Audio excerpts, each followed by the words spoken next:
Hello everyone, Novala here, and welcome back to another Fall Guys guide, this time focusing on the Fall Mountain minigame. And make sure to subscribe for more Fall Guys guides and content coming, because I will continue to make guides as the game is updated on several other games, and comment below on what minigame you would like a guide for next. If this video helps you out, make sure to leave a like to show your support. Now let's get on to how to win at Fall Mountain. This is one of the finale minigames you can get where there is only one winner, and the winner will be whoever can grab the crown first. So how can you increase your chances at grabbing the crown on this game? I want to start off by saying that there is a lot of RNG that goes into this map, so even with these tips, you're not guaranteed to win the crown every time, due to various factors such as how many players you get in the match. Sometimes you can have 6, sometimes you can have 14 or more. So the more players there are, obviously the harder it will be to win. Additionally, you can also get sandbagged by your teammates who can randomly grab you, or body block you, or just prevent you from being able to proceed with the course. And the last RNG factor are the balls that are shooting from the cannons. Now, when you are at the base of the mountain, the balls really aren't that RNG because you can learn how to predict their pathing, but the ones that are RNG are the ones when you're closer to the top of the mountain, because you cannot turn your camera up far enough to see where the ball is going to land, and many times you can have a ball land right on top of you with no warning about it coming.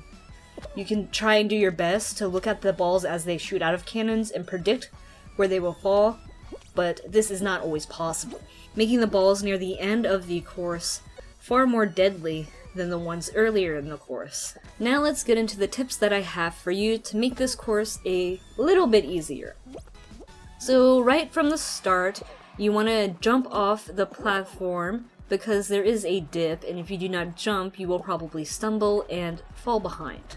Just be careful when you jump off too, because the people behind you will also be jumping, and it is possible they can land right on your head and knock you over. You will always want to take the middle path because the side paths will be longer, and so you're just putting yourself behind by taking the side path.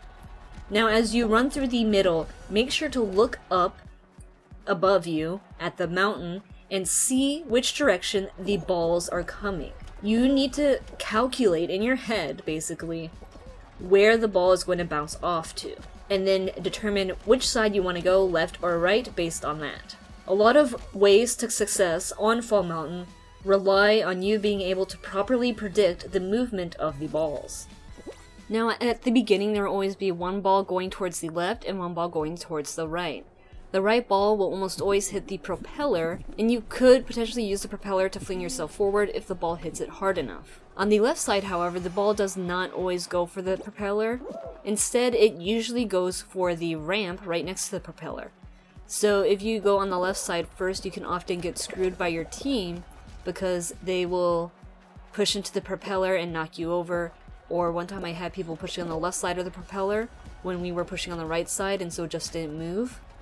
So it's best to go for the right side propeller on this one, since the ball always hits it and you don't have to deal with moving the propeller to get past. While running up the mountain, I suggest you stay towards the blue walls that are towards the middle of the course, but you don't have to be in the exact middle. Just stick around those blue walls because they will allow you to move in between sections to avoid any potential balls coming at you. Now as you're running, try to stay away from other players because they can get hit by the balls and get knocked into you, screwing over your run. So that is something to be very cautious about because it happens all the time where one player gets hit into another. Now once you're past those first set of walls and propellers, you want to try and use these triangle barriers to protect yourself from any further balls. Just try to stay close to those triangles so you can switch from one side to the other if the ball hits it.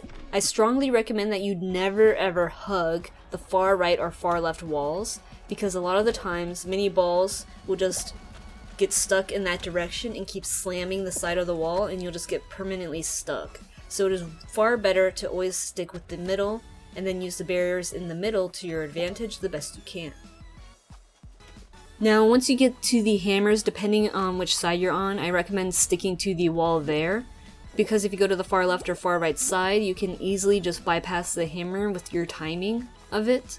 Whereas if you go for those middle hammers, you have to predict the movements of 2 hammers at the same time.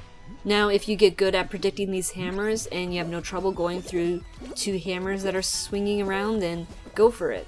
Another thing to be cautious about around these hammers are the other players. If one player gets hit by a hammer, they could get flung into you and knock you over as well. The hammer doesn't hit that player, sometimes it can mess up your timing and the hammer will hit you.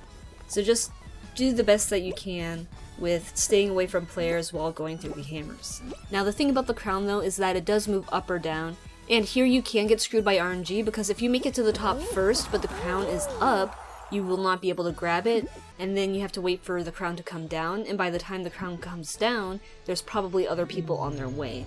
So it is possible to lose the win because the crown is not in the right position. What I would suggest for this is if the crown is up top, and you can tell it's not going to be down enough by the time you get there, just stop and wait a second. Because it's better to get a running start on the crown jump than to just stand on the ledge and jump when the crown goes down. Doing a running jump will give you a better chance at grabbing the crown because you will have more momentum moving forward than the players who are standing still and just jump forward. Now I know a lot of people suggest using the planks and hammers to boost yourself forward to get an advantage, and this tends to work a lot better with the planks than it does the hammers, but with both you have the chance to fall over, and a lot of the times when you fall over you can't exactly choose when you get up, so sometimes this could actually hurt you rather than help you, since in that amount of downtime someone can catch up and surpass you. So those are my tips for how to do Fall Mountain and get the crown. I hope this has helped you out, and make sure to leave a like if it did. And if you're not already, well, subscribe for more Fall Guys gameplay and guides, and comment below on what you want to see next for a Fall Guys guide. Thank you very much for watching, and as always, good luck grabbing your own crowns, and see ya next time.